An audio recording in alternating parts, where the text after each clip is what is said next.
Humanity is a very diverse species in terms of genetics, and has proved itself capable of adapting to and surviving in many environments. As they spread among the stars, this became ever more apparent as evolution to new worlds and ecosystems brought about huge changes in human biology. Over the generations, this created a large number of subgroups within the human race.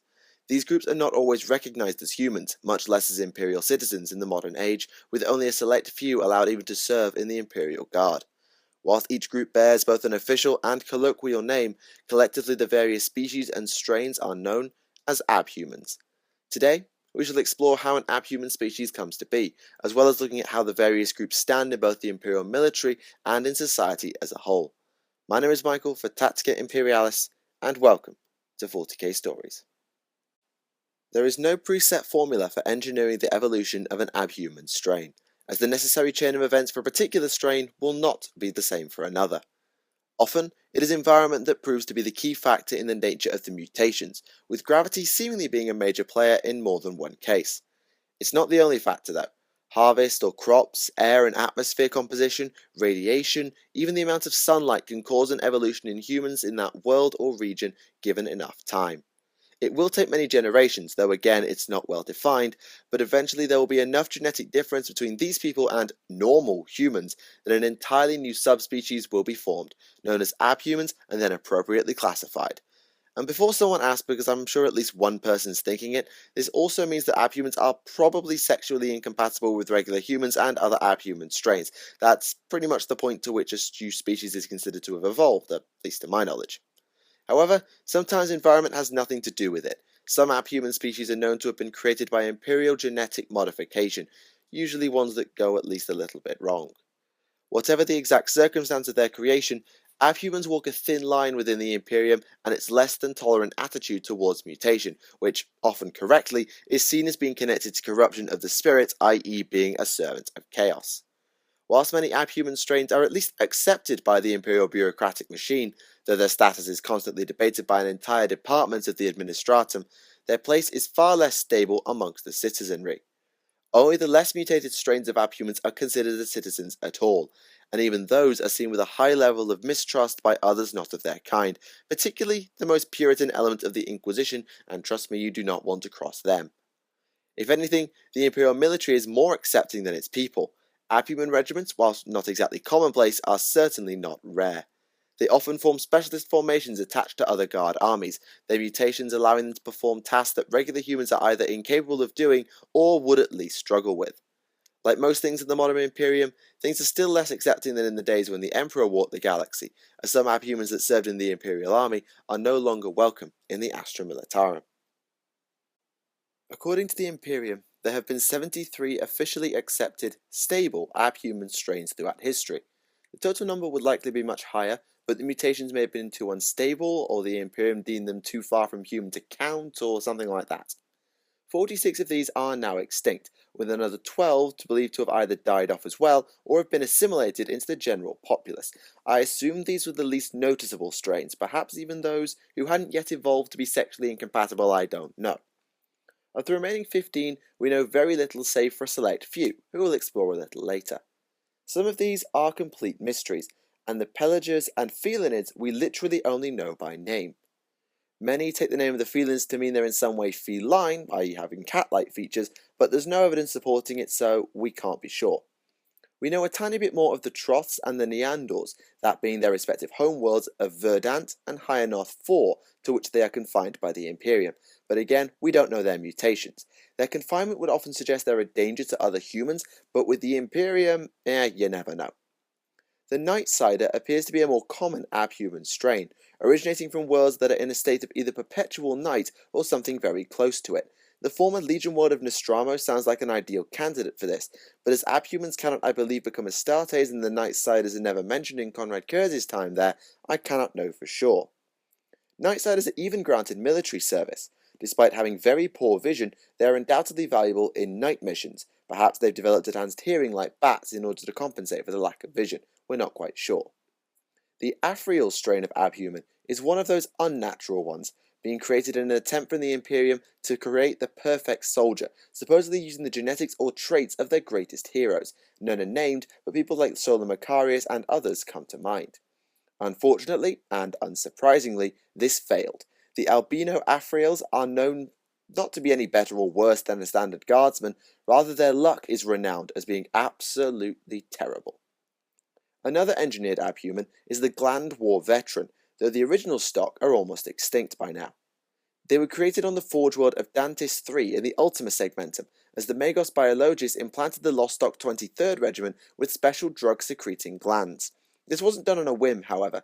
Dantis III was in the throes of a Tyranid invasion at the time. The creation of the abhumans led to this being dubbed the Gland War. The Lost Stock 23rd were almost wiped out in the effort of repulsing the Tyranids, but they did it, with 3 surviving veterans. One of these has been found in an inquisitorial retinue in recent times, and the procedure of creating the abhuman strain has been implanted into several regiments. Lastly, for the lesser-known abhumans, we have the Scales, inhabitants of the hive world Necromunda in Segmentum Solar. What exactly created them is unclear, and the strain is less stable than some other abhuman groups, but the general rule is that a Scaly is akin to a massive reptile, with natural armor, and in some cases the ability to regenerate lost limbs. No word on a tail or forked tongue, but I wouldn't rule it out given the instability. Seemingly extremely numerous in the underhives of Necromunda, though probably confined to that overpopulated world, Scalies are intelligent enough to use firearms and make alliances, but they generally cannot speak, mainly due to mutations in their voice box. Ogrins are perhaps the most common abhuman strain, or at least the most visible. This is partially because they're almost certainly the most common abhuman regiments in the Imperial Guard for a number of reasons, but also due to their sheer size. Standing probably half as tall again on most humans and with considerably more bulk, we're talking greater than Space Marines in some cases, Ogrins are the most physically imposing of all known abhumans, but they cannot back up their brawn with brains. They've evolved on high-gravity planets with barren environments, commonly used by the Imperium as prison planets, so many will have been convicts or at least their descendants. And though we do not know why, their intellect is atrophied to maybe a small child's level at best. The smartest known Ogrin, not accounting for the neural enhancements given to their sergeants known as boneheads, was able to count to 4 and speak in short sentences, so I'll let you work out their intellectual equivalent if you like. It appears also that there are no Ogrin psychers, which makes sense given their brain power, but also shows that potentially psychogenetics can be bred into or out of a species given enough time, which raises questions about the psychogene to begin with, but hey, whatever. Ogrins are rather highly sought after by the Imperial military. If the abhumans can be introduced to the Imperial cult, they become ferociously loyal to the Emperor. It is said that the Ogrins who formed part of the traitor Imperial army during the Horus Heresy only did so because their commanders lied about whose side they were on, and with their high respect for commissars and their general actions, I can honestly believe it, even if there's no hard evidence. Chaos Ogrins do exist for the record, but I doubt all the traitor ones were that type. However, the low intellect can prove to be a challenge, as Ogrins don't really get how guns work. When presented with a gun, they don't understand things such as ammo conservation, and will often just use the gun as a blunt instrument rather than a proper firearm. To compensate, they are armed with the unique Ripper guns, short-range, burst-fire shotguns that are extremely durable and thus usable as clubs if needed. Some Ogrins are armed and armoured very differently, being used as close assault shock troops commonly known as Bullgrins, usually with massive shields and either grenade launchers or power mauls. There are very few famous Ogrins, but undoubtedly the best known is Nork Deadog. He is the most intelligent Ogrin ever, the one who can count to 4 as I mentioned earlier, and now, thanks to his enhancements, he's even smarter. He's still an incredibly strong individual, able to drag a wrecked vehicle out of a ditch and across hostile territory just as easily as headbutt an Orc warlord to death in one go. Yes, he did both of those things, the latter so effectively that it scared the warboss's Meganob bodyguard away. Nork is the ultimate guard, having served with and protected a huge number of commanders and officers on the battlefield. Despite being embarrassingly uncomfortable at any non-battlefield events forced to attend in this role, no one can question the devout loyalty of Nork, or most Ogrins for that matter. Any commissar who tried to execute him or is charged for cowardice, let's just say they're just as likely to die themselves. Don't mess with Nork. Ratlings are probably at the opposite end of the scale to Ogrins in many ways. Where Ogrins are large and physically strong, Ratlings are much smaller than regular humans and usually much weaker too. The reason for their mutation is based on both environment and behaviour. Between the climate and abundant harvests and generations of inbreeding, Ratling growth is, well, stunted. Some might even call them a dwarf race. I don't quite know how you'd categorize it, but they don't grow very tall. We cannot speak as to their relative intellect compared with humans, but even if they may not do better on an IQ test, ratlings are definitely cunning as a rule of thumb. This, presumably along with their size, makes them excellent thieves, and though we're not sure of their connections, they often run fencing and black market operations. Unfortunately, any intellect is not used towards societal and technological advancement, as their idle, lazy nature means their often agricultural worlds are barely past ancient Terran medieval times, so I think they're classed as feudal worlds in the Imperium. I don't know how, given we know ratlings are self-serving, that no one's tried to push things along for their own gain, but I suppose idleness is the greater sin than greed in their case. Despite their physical issues and their thieving tendencies, the Imperial war machine still makes use of ratlings. Another useful trait they seem to have evolved is a very keen eye, and thus the guard drafts ratlings as snipers. Whether they double as infiltrators or scouts is less clear, but they probably can in a pinch. It probably says a lot about their effectiveness that it was a ratling sniper, not an Astartes, not a tank commander or anyone else, that secured the first confirmed kill on a Tau Ethereal in the Damocles Gulf Crusade, and that during the same war, a single rattling squad held a bridge against 6 waves of Tau, with only the use of stealth suits dislodging them. Off the battlefield, the Ratlings used their renowned culinary skills to set up kitchens for their adopted regiments, though in many cases these kitchens are as much places of food as they are front for the other underhand operations the Ratlings run. Presumably because the Imperial bureaucracy is far too large and slow to keep up, many officers probably allow at least a little leeway for the diminutive Abhumans to work in, especially if their men suddenly end up with better weapons and things like that. Beastmen is not exactly a catch-all term for those abhumans with animal-like features, as the mutation is actually very standardized since they're classed as stable abhuman strain. However, beastmen are the most different and, well, inhuman race to be classed as abhuman, sporting horns, hooves, and many other bestial traits. What effect it has on their intellect is less clear though. Despite appearances, any beastmen introduced to the Imperial cult will, just like Ogryns, become almost fanatically loyal to the Emperor, believing themselves as sinners due to their mutations that can only be absolved by killing the enemies of the Imperium.